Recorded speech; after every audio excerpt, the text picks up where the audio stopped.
আমরা T Sports, সময় TV, গ্রামীণ ফোন, বাংলা লিংক অ্যান্ড রবি এক্সিয়াটের সাথে চুক্তি স্বাক্ষর করেছি। বাংলাদেশ টেলিভিশন আগামী ফুটবল বিশ্বকাপ সরাসরি সম্প্রচার অধিকার অর্জন করতে সক্ষম হয়েছে। আজ অত্যন্ত গর্বের সাথে ঘোষণা করতে চাই যে অতীতের প্রায় 100 কোটি টাকার লুটপাটের যে গন্ধ আমরা পেয়েছি তার প্রথম দাবিকৃত 200 কোটি টাকার যেই ফাঁদ এড়িয়ে আমরা ফিফার সাথে অত্যন্ত সাশ্রয়ী এবং যৌক্তিক মূল্যে চুক্তি স্বাক্ষর করার আহ্বান জানাই।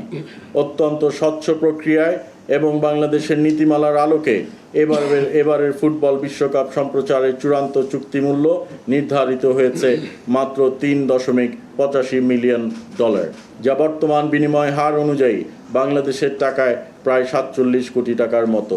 আমরা টি স্পোর্টস, সময় টিভি, টেলিকম কোম্পানি হচ্ছে গ্রামীণ phone, Bangla link, Telco company, যেগুলো গ্রামীণ ফোন, বাংলা লিংক অ্যান্ড রবি এক্সিয়াটের সাথে চুক্তি স্বাক্ষর করেছি। বাংলা লিংক, গ্রামীণ এবং রবির যেই অ্যাপসগুলো আছে তারাই স্ট্রিমিং করে এগুলো দেখাবে। ওরা they are also part of OTT.